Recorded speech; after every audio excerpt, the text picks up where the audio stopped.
Y el tema que voy a tocar es una cuestión que a mí me ha preocupado desde hace mucho tiempo, y es el consumo excesivo de alcohol y el alcoholismo, que como veremos son dos cosas diferentes, no entre los estudiantes de la UAM y entre los profesores del departamento, sino en una zona indígena de la Sierra Norte de Puebla, donde yo he venido trabajando desde hace muchos años. Este problema del consumo excesivo de alcohol y el alcoholismo trae graves consecuencias, no solo para el individuo, sino también para su familia, para la comunidad en general, para la sociedad, y es un tema muy complejo en el que intervienen muchos aspectos, muchas áreas de la ciencia que tienen que abordarlo desde diferentes disciplinas. Con lo cual, obviamente estamos hablando de un problema multifacético, multifactorial, y que involucra no solo a las ciencias sociales, sino desde luego a las ciencias de la salud, a las ciencias biológicas, y que debe de estudiarse por lo tanto de una manera interdisciplinar. Sin embargo, dentro de las ciencias sociales son muy pocos los estudios que sobre esto se han hecho, desde el ángulo en particular de la sociología y más en específico desde la antropología. Y si nos vamos a la comunidad de la cual les voy a llamar, pues casi tampoco hay estudios hechos en comunidades indígenas, por lo cual no sabemos muy bien cómo está la problemática del consumo de alcohol en estas zonas indígenas, que por cierto son las más abandonadas del supuesto progreso de nuestro país, que este señor que ya se va a dar clases a Estados Unidos dice que va muy bien, y que no toma en cuenta a estas comunidades que fueron las que inventaron este país, las que eran dueñas de este país, y las que ahora peor viven en este país. Entonces, en este trabajo me voy a referir a algunos aspectos relacionados con esta temática en una zona indígena nahua que está localizada en la Sierra Norte de Puebla, en el municipio de Teciutlán, ahí donde nació el tal Ávila Camacho, cerca de Veracruz, en los límites con el estado de Veracruz, en razón de que es una de las zonas menos desarrolladas de este estado,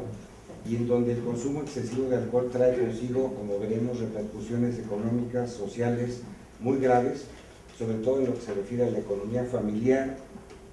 y en donde obviamente poco es lo que se hace, como en el resto del país, en términos de prevención del alcoholismo, que es la única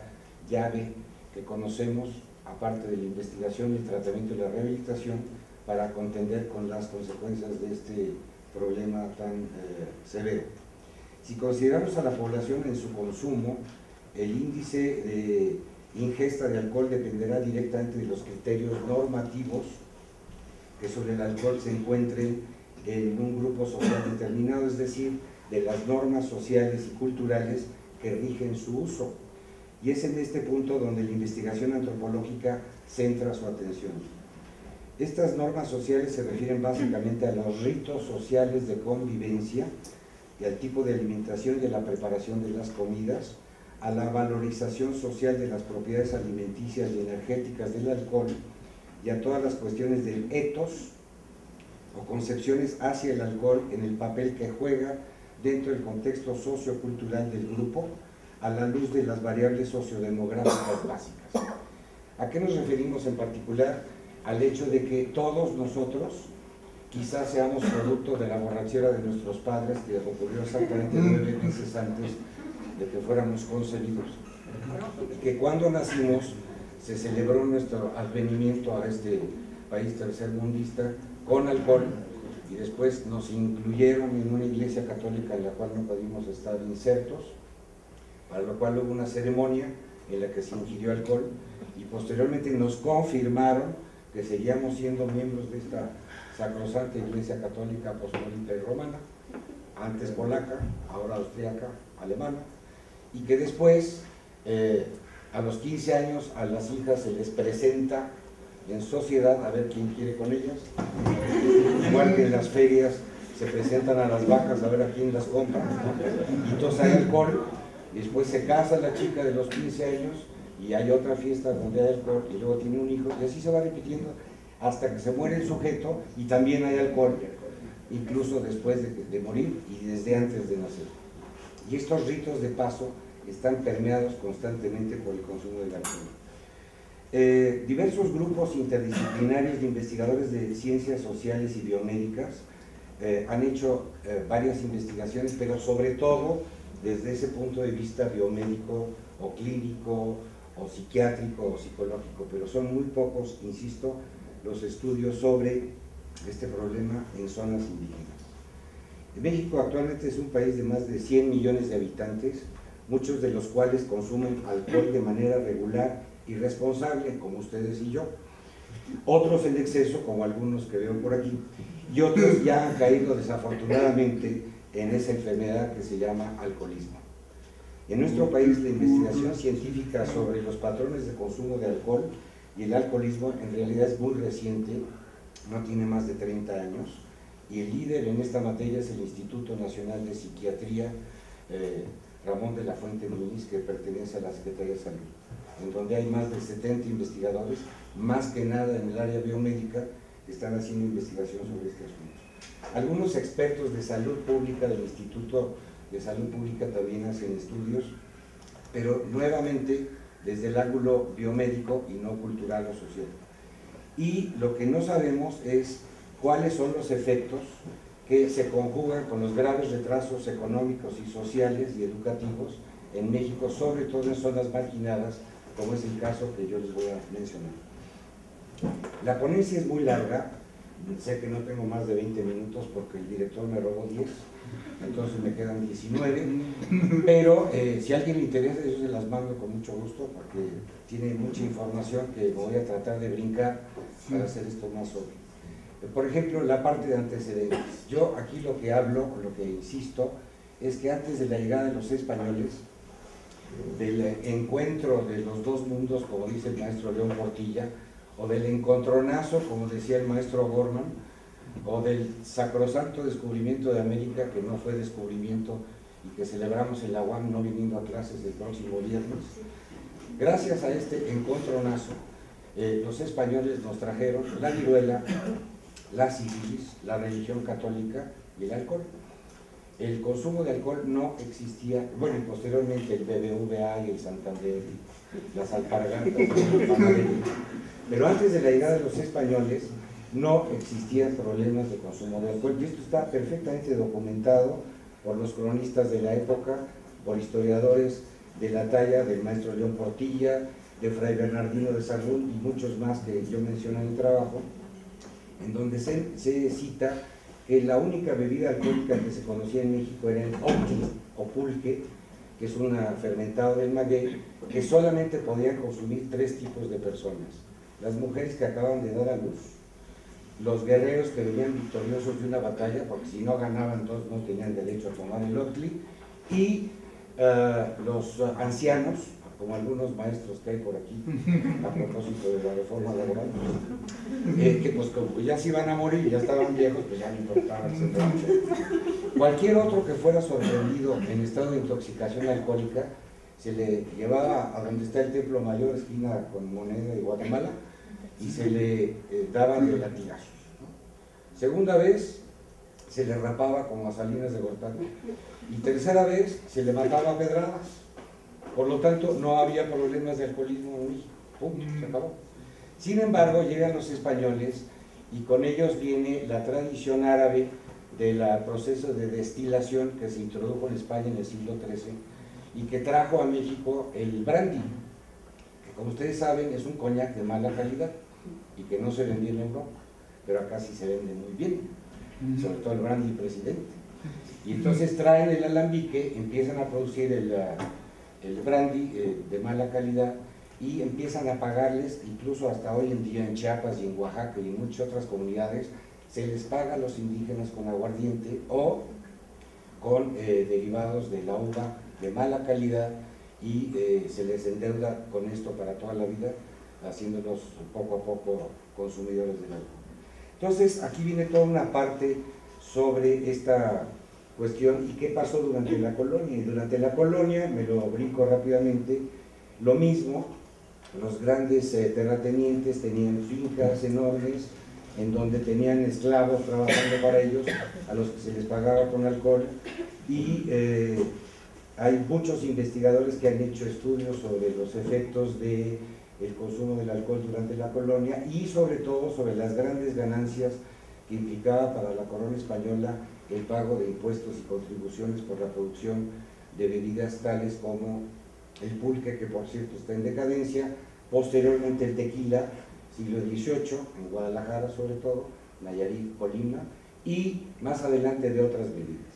Nosotros hicimos una investigación hace 8 años que nos llevó más de 2 años y medio y rastreamos todas las bebidas fermentadas que se producen en las comunidades indígenas de México, porque hay bebidas destiladas, como son el ron, el whisky, el tequila y demás, bebidas fermentadas como son el pulque, la cerveza, el vino, que en México no se consume tanto, y las bebidas fermentadas tradicionales que yo llamo, que hasta esa fecha yo encontré 142, que la gente elabora con cualquier tubérculo o fruta que contenga azúcar y se deja fermentar y se produce el alcohol que se consume en estas comunidades. Entonces existe gran cantidad de tipos de bebidas, y en otra investigación que hicimos también encontramos que desde el porfiriato hasta el otro porfiriato, que es el que ya se va a terminar, pero va a venir el otro, hay 918 decretos presidenciales en materia de consumo de alcohol y producción de bebidas. Y solamente uno habla de la creación del Consejo Nacional contra las Adicciones. Y los otros 917 se refieren a la captación de impuestos, que es un muy buen negocio para el gobierno. Pero en ninguna parte del Estado mexicano se hace corresponsable, como es, de la prevención, del tratamiento y de la rehabilitación de los enfermos alcohólicos. Con esta conquista española mencionaba yo que se modificaron los patrones de consumo y la situación actual es de que en todas las comunidades indígenas de México, excepto en aquellas en que por razones religiosas está prohibido beber, me refiero en particular a aquellas donde se han metido los adventistas y los protestantes o los mormones, que tienen totalmente prohibido beber, pero no otras cosas. Ahí, en esas comunidades, no hay problemas de consumo de alcohol, que son muy pocas. Pero en la mayoría de las comunidades indígenas que hay en México, y conste que estamos hablando de 16 millones de personas que hablan 64 lenguas diferentes, aunque la Comisión Nacional de Derechos Indígenas, o como se llame, esta que presidía el vetusto Luis H. Álvarez, que no sabe nada de indígenas, igual que en el Instituto de Antropología hay un diplomático que no es antropólogo ni es historiador, pero es amigo de Calderón. Ni ellos siquiera se ponen de acuerdo en cuántos indígenas hay y en cuántas lenguas existen. Acabamos de estar en la Feria Internacional del Libro de Antropología en el Museo, y en el pabellón de esta Comisión de Pueblos Indígenas no tienen la menor idea ni de cuántos grupos son, ni mucho menos de cómo está el problema. El panorama epidemiológico, es decir, incidencia y prevalencia, esto es, casos nuevos y casos que siguen existiendo de problemas de consumo de alcohol en México, está documentada afortunadamente, y las cifras son aterradoras. Tenemos 9 millones de inválidos por alcoholismo en México. 9 millones que son jefes de familia, cuando la media es de 5 por familia, lo cual habla de 45 millones de mexicanos, o sea, la mitad de la población, que directa o indirectamente están afectados por esta situación del consumo exagerado. Al menos 700,000 menores de edad tienen problemas por el consumo excesivo del alcohol. Y conste que dije consumo excesivo, no alcoholismo, porque por ahí los televisos y los teleaztecos sacan amarillistas programas en donde dicen que hay niños alcohólicos, lo cual es totalmente imposible, porque para que exista el alcoholismo tiene que darse todo un proceso que lleva entre 10 y 15 años para que se desarrolle totalmente la enfermedad. Entonces no puede haber un niño alcohólico a menos que su mamá haya bebido desde el embarazo, lo cual sí puede ocasionar un problema que se llama el síndrome de alcoholismo fetal. El 85% de los accidentes que ocurren en todo el país son debidos al alcoholismo, el 60% de los traumatismos son causados por lo mismo, el 80% de los divorcios, el 60% de los suicidios están vinculados con este problema, y entre 12 y 45 años de edad calculamos que hay alrededor de 6 millones de personas que necesitan urgentemente tratamiento, rehabilitación y que no tienen acceso a los servicios de salud, porque no existen, por más que la señora Margarita diga que sus centros Nueva Vida son sensacionales. Y sí, pusieron centros Nueva Vida por todo el país, que es una mesa, un escritorio, un basurero y una secretaria y un teléfono, pero ahí no hay personal capacitado que atienda a los enfermos alcohólicos. De cualquier manera, a mí me ha interesado mucho estudiar este problema en esta particular zona indígena, porque ahí hice mi tesis hace algunos años y porque me he dado cuenta de que es uno de los graves problemas que existen en esta comunidad. Hoy en día los patrones de consumo de alcohol entre las comunidades indígenas de México muestran importantes variaciones que oscilan desde una completa integración del alcohol en todos los aspectos de la vida, como ocurre con los chamula de Chiapas, o el uso restringido a ciertas ocasiones, como se da entre los rarámuri, mal llamados tarahumaras de Chihuahua, hasta la diferencia entre la orientación hacia la abstinencia en aquellos grupos que han adoptado las religiones protestantes que mencioné, en comparación con los miembros de las mismas etnias que permanecen católicos. Entonces ustedes saquen sus conclusiones si la Iglesia Católica es buena para combatir el alcoholismo o no. Afortunadamente ya conocemos los patrones de consumo típicos del México actual en hombres y en mujeres urbanos, pero no sabemos qué es lo que pasa en las zonas rurales. También sabemos que hay altas tasas de ingreso a salas de urgencia con niveles positivos de alcohol en sangre, que son de alrededor del 30%, lo cual es altísimo. Ni siquiera en Hungría, que es el país con más problemas de consumo de alcohol en todo el mundo, se dan estos índices tan altos. Lo cual sugiere que en México una proporción importante de los problemas que se derivan del abuso del alcohol son resultado de prácticas inadecuadas en personas no dependientes. ¿Qué pasa en esta zona? Y ya casi termino porque ya se me está acabando el tiempo. En los últimos años, la tercera industria más dinámica del estado de Puebla, en cuanto a su acelerado crecimiento con relación al valor total de la producción, es precisamente el de las bebidas alcohólicas. Y aquí no incluimos la producción clandestina, que es altísima, sobre todo en la zona en donde yo he estado trabajando. Teciutlán, que es el lugar donde se ubica esta comunidad, fundado en tiempos de la colonia, de ser un lugar pobre, pasó a constituirse en un emporio comercial, en donde los modernos bancos sustituyeron a las tiendas de raya con corte de encomienda, que atraían a los depositantes que pagaban altos réditos por los préstamos que solicitaban. Desde entonces, como mencioné, el vehículo de pago más frecuente del trabajador es el aguardiente. El poder económico se institucionalizó en manos de caciques voraces, descendientes de aquellos que en los años 20 tenían perfiles crecidos de opresión organizada, apoyada en el Estado hasta la fecha, y que controlaban y siguen controlando el comercio del tabaco, la vainilla, el maíz, el chicle y el hule en toda esta zona. Entre el 20 y el 30 surgió el neolatifundismo y el neocapitalismo, lo que se reflejó en el establecimiento de sucursales, delegaciones, postas ya avanzadas del cacicazgo en la zona, cuyos herederos actuales pues son los delegados del PRI, del PAN, del PRD y del Nueva Alianza. De 2.428 municipios que tiene el país, el 22% son identificados como de mayor pobreza, y en muchos de ellos es donde más emigrantes salen en busca de empleo en las maquiladoras. En esta comunidad, de repente se aparecieron 350 maquiladoras que producen los jeans que usan todos los alumnos de la UAM y que después mandan a Estados Unidos, y ustedes van, los que tienen posibilidades, y los compran y se los traen a México con un alto costo. Estas maquiladoras están empleando ahora a los habitantes de todas las zonas indígenas alrededor de Teciutlán, y estas maquiladoras son coreanas, chinas, norteamericanas, y producen básicamente hilados y tejidos, sobre todo jeans, y han ocupado la mano de obra de las comunidades indígenas. Los indígenas han abandonado la agricultura, los precios han subido de una manera exorbitante, y el día de paga, que para los indígenas es sensacional, porque antes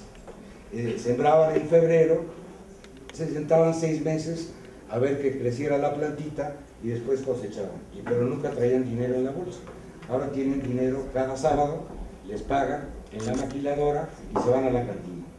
Y además los contratan por 28 días, porque al día 29 los corre para recontratarlos al tercer día, para evitarse pagar seguro social y todas las prestaciones a los que tienen derecho. En esta zona, decía yo, emplean actualmente estas 300 y pico de maquiladoras, alrededor de 14,000 trabajadores que vienen de estas comunidades indígenas, entre las cuales se encuentra la que yo he venido estudiando. ¿Cómo está el problema en esta comunidad en particular? Bueno, en el último censo que yo personalmente hice, hay 1,714 personas. En el primer censo que yo hice de esta comunidad hace 40 años, porque todavía soy joven, también había 1,700 personas. Y nacen muchas, pero se mueren muchas, y la población sigue siendo de 1,700 personas.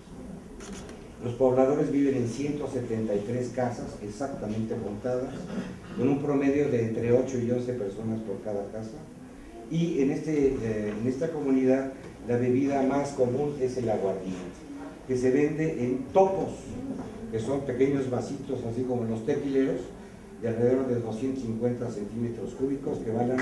que cuestan 6 pesos, que la gente consume desde temprano para aguantar el frío y lo pesado del trabajo. Las cantinas están llenas a partir de las 3 o 4 de la tarde todos los días. En las noches, subrepticiamente, llegan los repartidores del aguardiente y lo distribuyen en estos tendajones. El tequila no es una bebida muy consumida, la cerveza ocasionalmente en algunas fiestas, las teporochas, que se hacen con cerveza y aguardiente, que son como cócteles molotov, también se les agrega una copa tequilera, un poco de refresco y algo de azúcar, como para que prenda rápidamente. Y el brandy presidente solamente se consume en fiestas importantes por el señor cura, el antropólogo y el maestro del pueblo. Todos los demás toman aguardiente.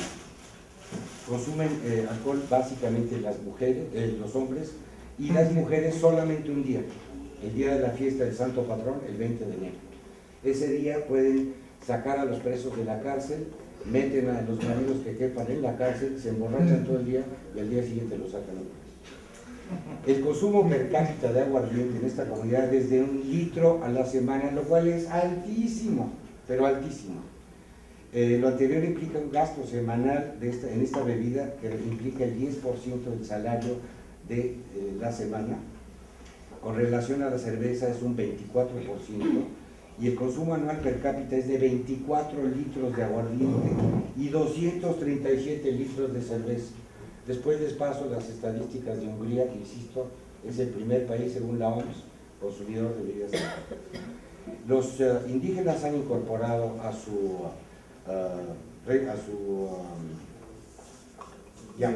los indígenas han incorporado a sus tradiciones diversos conceptos del cristianismo, pero también siguen conservando muchos elementos de creencias mágico-religiosas, porque la religión juega un papel fundamental en la vida comunitaria. Ellos pertenecen a la diócesis de Papantla, que está un poquito lejos, pero el obispo de Papantla, que vive en Teciutlán, tiene el control de toda esta zona. Las fiestas más importantes, como mencioné, es el 20 de enero, la fiesta de San Sebastián, que es el nombre del pueblo y el patrón de la comunidad, que tiene sus mayordomos, que además tienen que hacer fiesta y darle de beber a todo el pueblo. Y es una especie como de inversión del Banco Azteca, porque yo gasto mucho en una fiesta, pero después si quiero ser candidato a diputado, pues entonces cobro los favores y entonces soy candidato a diputado. Pasa lo mismo que con el compadrazgo. Yo tengo un informante que tiene 123 ahijados, casualmente fue delegado del PRI, diputado del PRI, alcalde y todo lo demás, ¿no? Porque él cobró el favor con los 123 compadres que tiene. ¿Qué es lo que se puede hacer a futuro? Más investigación, tratamiento, rehabilitación, pero sobre todo prevención. La prevención es lo más barato que hay. ¿Y en qué consiste la prevención en esta materia? En educar a la gente a beber. Es que usted está fomentando el consumo del alcohol, sí, pero de manera responsable. Si la gente bebiera de manera responsable, no le alcanzaría a todos los productores de alcohol para suplir la demanda. Es decir, si todos los mayores de 15 años en México se tomaran una copa diaria de lo que fuera, cerveza, ron, lo que sea, no habría suficiente cantidad en la producción para cubrir la demanda que existe en este país. Lo malo es que muy poquitos beben mucho, Y el patrón de consumo en México es muy curioso. Hicimos un estudio hace años comparativo con Suecia, con Escocia, con Zambia y con Canadá, y el consumidor más grande de todos es México. En Escocia la gente en proporción consume más alcohol que en México. Nada más que allá se levantan a las 8 porque son ricos, a las 9 empiezan a trabajar, a las 11 se toman un shot de whisky, siguen trabajando, a la 1 lunch con otro shot de whisky, a las 5 salen, pasan al pub, se toman otro shot, llegan a su casa, se toman otro shot, cenan y se duermen. Pero como es una bebida esporádica y no continua, el efecto del alcohol se va diluyendo, sobre todo con el consumo de alimentos. Por lo tanto, hay más consumo en Escocia que en México, pero allá no hay los problemas que hay acá de suicidios, divorcios, homicidios y demás, ¿no? La situación con Canadá es muy diferente, igual que lo que ocurre en África, que sí está bastante complicado. Entonces, la prevención, decíamos, es la única herramienta que nos queda en estas etapas de neoliberalismo priista, panista, prianista, para poder atacar este problema que, insisto, afecta a 9 millones de mexicanos, y estamos hablando de los enfermos, no de los que consumen de manera excesiva, ni tampoco de los que ocasionalmente utilizan el alcohol. El alcohol, como hemos visto, está presente en todos los ciclos de la vida. La gente bebe para celebrar un acontecimiento, para estar contento porque la UAM les dio una plaza, o para entristecerse porque no se las dieron, o porque la novia los dejó, o porque no los dejó, o porque ya se divorciaron, o porque no se han podido divorciar. Razones para beber existen tantas como individuos. Sin embargo, el alcohol, que desempeña un papel fundamental en los grupos sociales y que sirve tanto para convalidar una situación social como para probablemente también provocar una relación conflictiva entre las personas, y cohesiona a la población por un lado cuando se ingiere en una festividad religiosa, pero también puede ser causa de violencia y crimen, es algo que permea a la sociedad. Nosotros pensamos que solamente a través de la prevención y más investigación es que podemos evitar más repercusiones de este problema. De esta manera hemos visto globalmente, como se acostumbra a decir ahora en este globalizado mundo, cómo es que se dan consecuencias de estos procesos en una pequeña población indígena, y como siempre hemos dicho, si el acceso a la educación, servicios de salud, bienestar, empleo, tecnología fueran globalizados para todos, bienvenida a la globalización. Pero desafortunadamente pensamos y hemos constatado, cuando menos en esta comunidad, que el mercado global hace más ricos a los ricos y más pobres a los pobres. Gracias.